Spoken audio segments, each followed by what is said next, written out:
This story is structured with emotional pacing for an 8-minute video or narration, with plain paragraphs and a strong uplifting message at the end. You helped me when no one else would. Years later, he changed her life.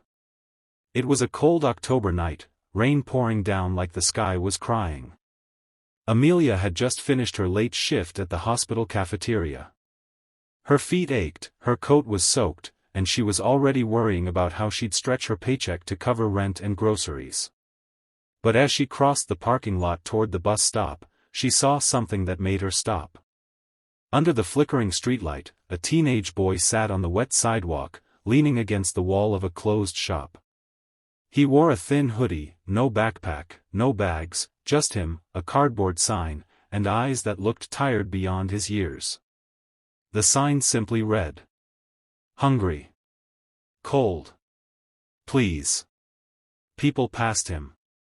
Some glanced. Others looked away. No one stopped. Except Amelia. She walked up to him, gently crouched down, and asked, "Hey, are you okay?" The boy looked up, startled. His voice was raspy. "I'm fine. Just trying to stay dry." She didn't press. She didn't ask for his story. Instead, she said, "Wait here," and walked across the street to a 24-hour corner store. A few minutes later, she returned with a warm sandwich, a bottle of water, and a cheap rain poncho. She handed them to him with a small smile. He blinked hard. "Thank you. Seriously, no one else even looked at me." Amelia looked him in the eyes. "What's your name?" "Zane." She nodded. "Listen, Zane, I don't have much. But my brother runs an auto shop a few blocks from here. If you're looking for work, tell him I sent you." She wrote the number on a napkin. Zane clutched it like it was gold. "Why are you helping me?" he asked, voice barely above the rain. She smiled softly. "Because someone once helped me when I had nothing." 5 years passed. Amelia's life hadn't gotten easier. She worked double shifts, raised her daughter Sophie alone, and often skipped meals so Sophie wouldn't have to. She never mentioned the boy from that night. She didn't expect anything in return. It was just something she did because it was the right thing. Then one Thursday afternoon, her landlord knocked. He wasn't smiling. "I need to talk to you," he said. Her stomach dropped. She was late, again. Maybe this time he'd had enough. But instead of an eviction notice, he handed her an envelope. "What's this?" she asked, confused. "Your rent. Paid. For the next year. By someone named Zane." Her hands trembled as she opened the envelope.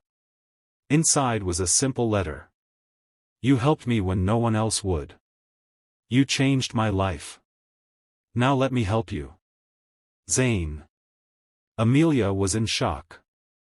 She hadn't seen Zane since that rainy night. She had no idea where he ended up, or even if he was okay. Now, not only was he alive, he had remembered her. Later that month, while working the breakfast shift at a small diner downtown, a man walked in wearing a suit and a calm smile. She almost didn't recognize him at first. He looked taller, more confident, his face sharper, but the eyes were the same. "Zane?" she whispered. He grinned. "Told you I'd pay you back someday." They sat after her shift. Zane shared his journey. He had taken that napkin to her brother's garage. Started sweeping floors. Then learned tools. Fixed his first engine. Slept in the back office for a while, but saved every dollar. Took night classes. Got a job at a dealership. Then started his own mobile mechanic service. Now, at 24, he owned 3 repair shops. All because of a sandwich, and someone who saw him as human. "I wouldn't be here if you hadn't stopped that night," he said. "You didn't ask for anything. You didn't judge me. You gave me a chance when no one else did.